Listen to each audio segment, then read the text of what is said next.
So, I already did Alright, if I had this issue, you guys are gonna probably run into this issue too. Alright, so I got all these little yellow clips. Pop something on your phone. So, on her phone, it says use Carplay. Let's use it. Have you used Carplay before? So, you're gonna be amazed. This is pretty much the standard nowadays.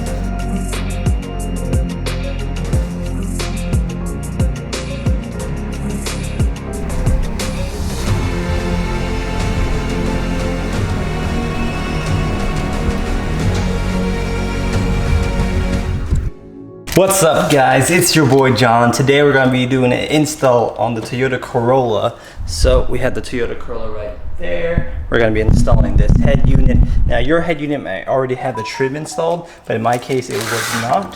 So I'm going to do that real quick. The screen and trim piece is in two pieces. And if you check this out right here, there's just some Phillips screws I just need to screw in. And I'll just do that real quick. So check this out, I got little screws. And I'm just gonna use a little plus sign head and screw in every single screw I see right here. So I already did a removal video on this car right here, so I'm gonna cut to that real quick so you guys can see it. It's basically the OEM head unit removal, and then I'll get to that point and then start from this video. The reason why is this one actually has an aftermarket head unit, so I gotta remove the aftermarket head unit. Most people are gonna have the OEM one, so cut there and we'll continue forward. Really easy. You can use a plastic pry tool or a flathead depending on how ballsy you are. But you kind of hit it from this side right here, and then you just twist. And it starts to come up. Really easy. Then you should be able to just work your way around and pull the rest of the tabs out. This should release all the tabs, but be careful, don't pull out because these things need to be unplugged. And it's just being held by clips, no screws. Just clips. There you go. So remember the harnesses, it's just two clips for your airbag, and then you have your, what is this, a hazard button? And that's it. Now there's some of these screws right here that we need to hit up. I think these are just 10 mils, and this unit should be able to come out no problem. Ever used that tool before? No. Oh man. You move it left? There you go. So this is already loose. So do the next bolt. So there's 4 10s, and it should pull out. All right, so we have the screws, or the 4 bolts taken out. You just pull the whole head unit. And this is where you have to be careful. You see these little things? This is actually really sharp, and that could scratch your trim pieces. Okay, can you help me unplug these? It's just a little pin right here, and you just pull it out. So that's gonna be your radio antenna. This is gonna be your steering wheel controls. This one's gonna be tough. This is your USB. That is, it could be your steering wheel controls too. Usually it's like a backup camera. Go ahead. Don't break a nail though. No. If you're scared, I'll do it. I get it. Okay. Oh, I can't even do it. There you go. This is a 6-pin. Yeah, it's a 6-pin, so that's your rear speakers. So the head unit's out, looking clean.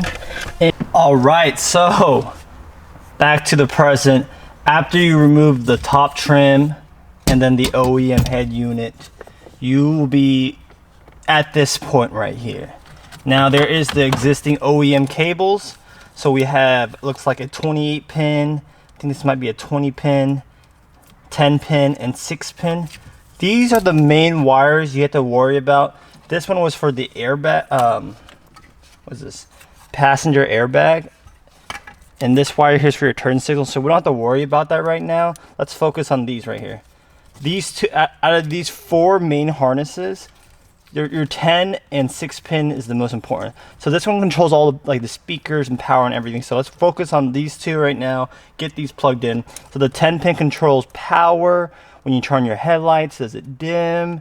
Your front speakers. If it like all that. So the 10 pin carries most everything. This 6 pin right here carries rear audio. So if you have issues with rear audio or something like that, it's going to be on your 6 pins. You don't really have to worry about that too much. Let's just get the kit that Idoing provides, which is right here. And you see how Idoing already has everything laid out. Let's just plug it in and move in for there. So we just plug in the 10 pin, which is right here, the 6 pin, the 28 pin, and 20 pin. Let's get that plugged in. Boom. I know you might not have the best angle. Actually, let's do the 10 pin first. Start from the bottom to the top.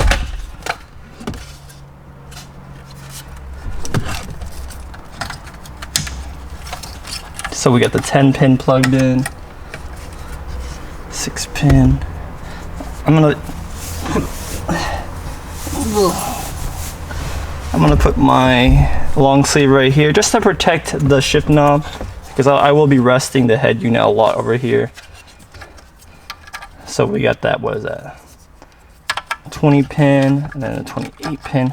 So bam, that's it. You're pretty much good to go. I know that sounds insanely easy, like wow, I'm already done. But that's all it really takes. It's crazy. Make sure you plug it in all the way where it clips in. Idoing seriously makes it easy. There's no extra adapters. You literally just plug it and play. Now, not all the plugs might plug in, which is the case here, because like you're like, hey, this one doesn't fit, and that's okay, because you don't. This might just be the e-brake or something like that. So we only had 3 plugs plugged in right now. I don't know if I can really show that, but we had the 10 pin, the 6 pin, and then the 28 pin. Okay, so we have that plugged in right now. Then check out this. There is an adapter right here, and this might plug into that one plug right here. Yep, it does. So that one plug that didn't fit, Idoing does provide a little thing, and that might be backup camera or something like that. So let's plug that in. Red box. Now you might be asking, what does this do? This controls.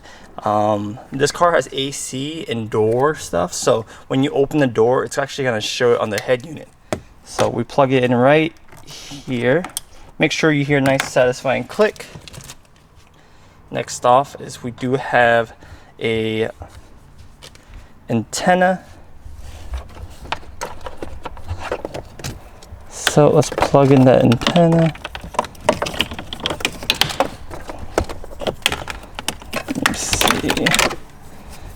So the back of this car has this antenna right here.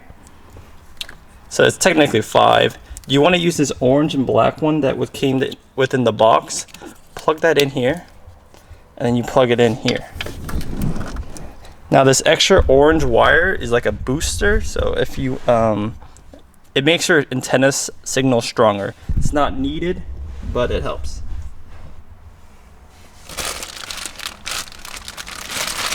So this little orange thing right here. Now next we're gonna unload all these cables right here.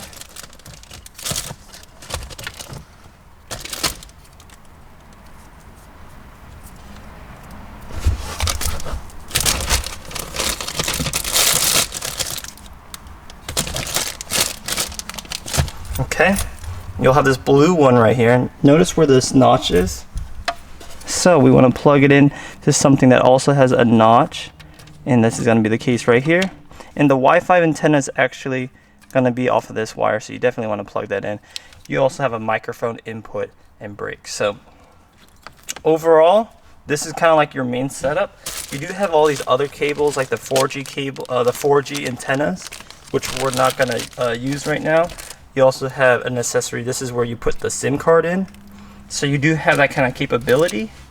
Same with this. This is more USB ports. We don't really need that right now. Actually, let's plug in the USB port to test out wireless Apple CarPlay or wired Apple CarPlay. So you see this is a 8 pin, and you can pretty much just look and see where it fits. In this case, it looks like it fits right here. Snap it in. Boom, great. All right, if I had this issue, you guys are gonna probably run into this issue too. So the backup camera actually does not plug into these ones right here.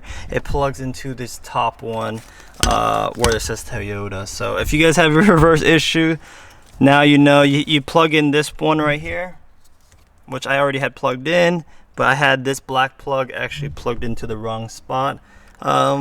Generally it usually plugs in here, but actually with this Idoing setup, it is right there. So garage right now, that's why it has that. So let's do it one more time. Head to reverse. Doesn't look like it shows steering angle or anything like that, but reverse camera, definitely a safety feature and a necessity. So we got that working, which is great. Let me put my little shit right here. Next thing you want to do is transfer these little pieces. Let's get that transferred over. So this passenger thing actually just plops in like this, just like so. You would think it would go this way, it doesn't. You actually have to pop it in from the back. Let's see if you can see that a little bit better. Of course, you probably want to do this the other way. Now the hazard is actually the opposite. So this is the hazard button. It goes in right here. Just push it in and you're set. To wrap things up, plug in the hazard buttons and all that.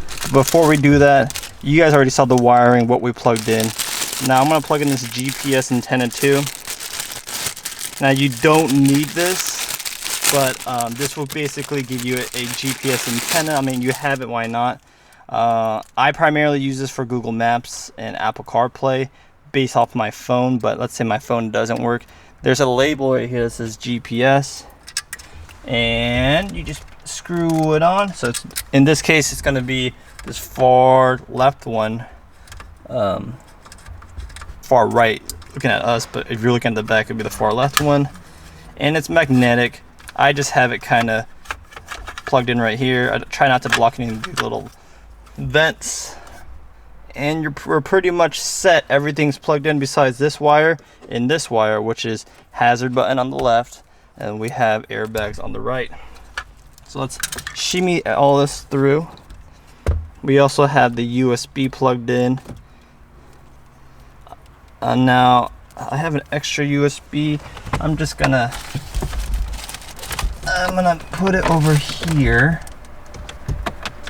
So shimmy it over here. So we get one extra USB. So if they want to charge something or whatever, it's available right there. Now you just want to clean up the wiring, make sure everything is tucked, push it in. Some of the stuff I didn't install was the RCA jacks for subwoofer, the 4G antenna that just screws on, then the microphone. This one already has a microphone in the front, and in my testing, it's the same. So the quality actually sounds the same. So I rather not even mount that. Boom. Back of the original head unit that was in the car. You just pretty much want to transfer these yellow pins over. To do that, what I do is this, climb it over, pop it out. Now this would be very similar to the OEM. I do not have the OEM. This person does have an aftermarket head unit, but the tabs are the same. Boom, pop that out. Make sure you don't ejectocito at it. Woo. But yeah, do it to all of them and then transfer it over to your new one. Right, so I got all these little yellow clips, transferring it to the new one.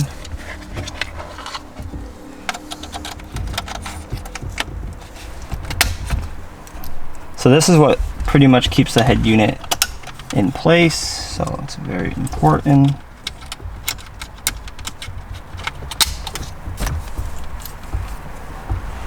Definitely get these corners. So in my case right here, I'm trying to hit it in. I actually have to remove these tabs right here because it's just causing clearance issues. It won't let me push it in. So like right here,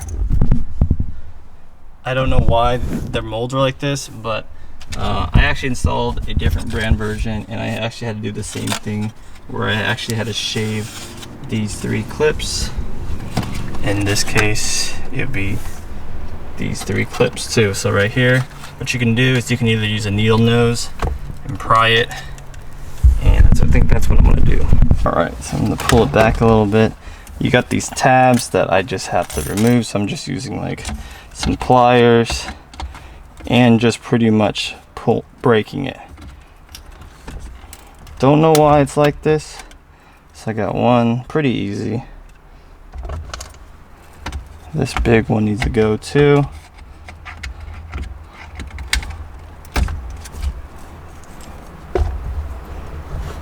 This little tab right here needs to go. It's actually really easy to just pop it off. As you can see, you got some good pliers.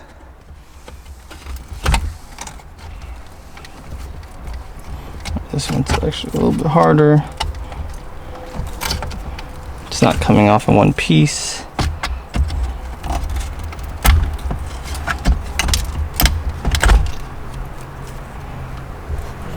This one's a little bit uglier, but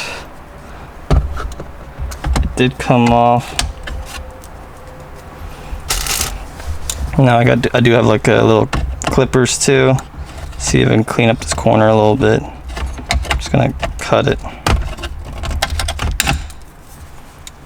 Same with this, just trying to clean things up. Just a little bit. All right. Now let's see if it bumps into this.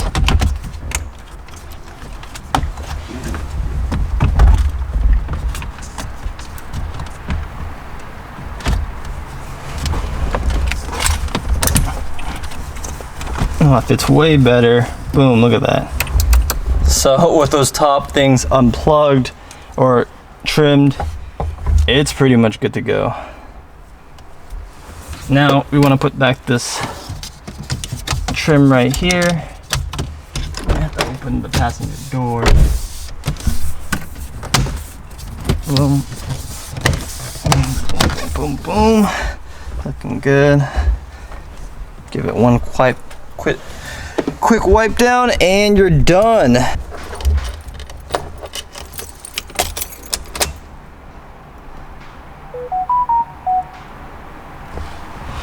Just gonna start the car, put in reverse. Reverse shows up. Hazards working. AC shows it. Let's increase it. Actually, fan speeds, you can see it increasing. Whew. If you guys were interested in this head unit, just links down in the description, and if this install was helpful to you in troubleshooting issues with like the camera and stuff, be sure to hit that like and subscribe button and comment, especially around this area right here. I really had to break the tabs. Let me just show you the other one right here. I really had to break these tabs right here, so interesting why you have to do that, but it's a necessity. But everything else seems to be working fine. Thank you guys for watching. Catch you guys in the next one. Peace. Here. You can start it. All right. Now it normally should boot into Carplay. So you can hit that button and then you go to press that car link thing. Yeah. Your phone with you? Yeah. Cool. Verifying. Boom, there you go. Wow. And then, cool. Now let me take